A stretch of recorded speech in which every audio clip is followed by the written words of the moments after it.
All right, this is so important. This is something everybody has to press the government for. Like, I know it sounds cliched, but if you want to contact your MP, talk to everybody you can in government, because this is really important. We simply must slow down immigration. It's slowed down now. In fact, in some ways, it's reversing. Some people are leaving, but we have to maintain this very low level of immigration for the next couple of years. It's just absolutely necessary. It's so vital. I mean, it's look, even the Prime Minister says we're experiencing an economic rupture, particularly with the United States, and everything's going to be different than it was before. And there has to be an enormous attention paid to the economy because there's so many warning signs of dire consequences. Well, the first thing you have to do is you have to make sure that immigration is maintained at the current very low levels. It's just necessary because we have to protect our economy. People have to protect jobs. People are losing jobs. And we have to make sure that we don't make a big mistake. So what I really mean here, first thing, most important thing is all the stupid, really dumb racism, common garden variety racism we see today has got to end. Like, I want to make a really simple, factual statement. All of my family's medical care, doctors, surgeons, technicians, their parents were all born in another country. Every one of them. Some were born in China, some were born in Pakistan, some were born in Egypt, some were born in the Philippines, some were born in the Punjab, okay? Like, their parents, in some cases themselves, are all born somewhere else. And they came here, and now they become critical medical professionals and surgeons and physicians and technicians and nurses, and they're taking care of my old fat white ass and my family, okay? And this is just true. It's true. So we got to quit this casual racism that we see in social media every day. It's got to stop. Now, I'll admit that mistakes were made. Terrible mistakes were made. The government, the old dipshit minister, Mark Miller, even admits, yeah, I think we made some mistakes there. Okay. Yes, Minister Miller, you made many, many mistakes. Okay. Like, it was crazy. I mean, we had the best immigration system in the world. Like, world leaders would tell us constantly, you have the best immigration system. You're bringing in the finest people. It's at a rational pace.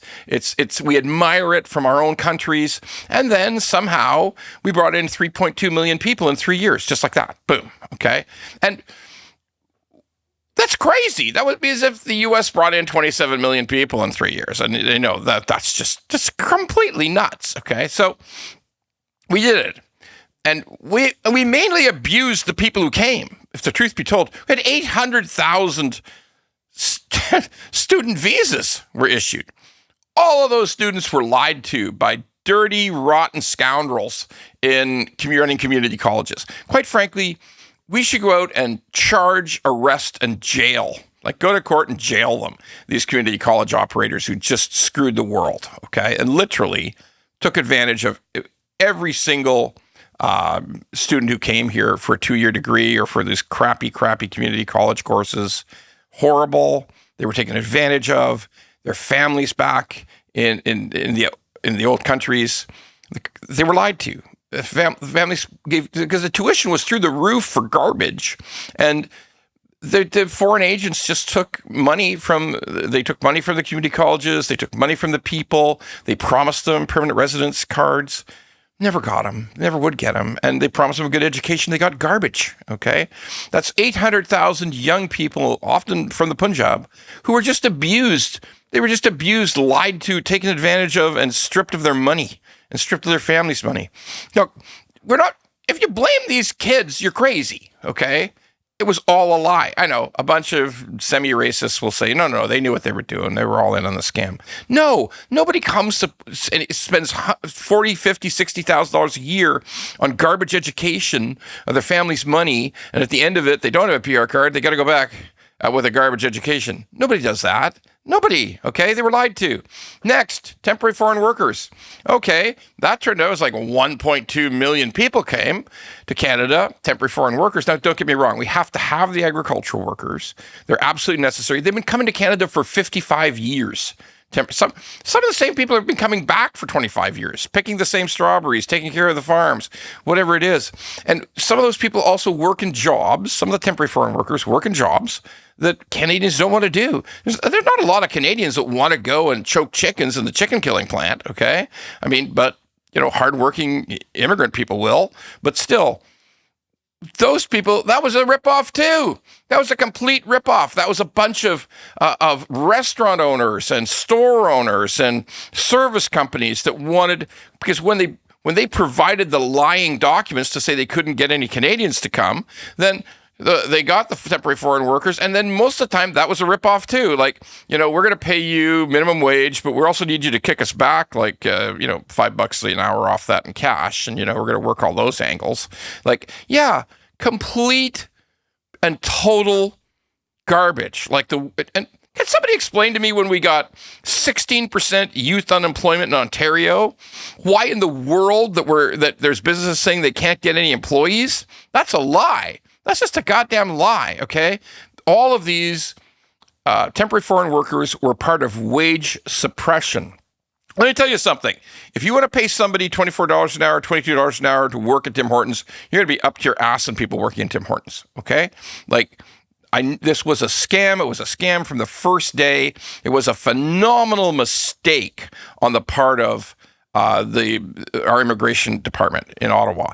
Like, just ridiculous. Like, wait a second. You're saying that there's nobody who can work in fast food, nobody can work in cleaning, nobody can work in all these jobs in all of Canada, and yet somehow we have a growing unemployment rate? Yeah, those people were numbskulls who approved that, or they're on the take, or some damn thing. But look, it's being solved now. I pray to God it's being solved now. I know that population is dropping. I know that in some cases population is reversing. But we got to hold the government to account. We got to go back to the old good program of agricultural workers, or highly professional people, like people who are going to become doctors, people who are going to become scientists. Yeah, let's bring those people in, absolutely. But for God's sakes, we don't need any more 800,000 students to be ripped off by community colleges. And we can't. And the temporary foreign workers, it has to end for everything but those key job descriptions that we've always used and that always made sense. It has to end. We have to end wage suppression in Canada. We have a 16% youth unemployment rate in Ontario. We got to give those people some jobs. So yeah, it's got to be kept down. It has to be completely revamped. And we have to even take PR down to like 250,000, 300 a year for a couple of years. We have to give Canadians a chance to get jobs. This is critical.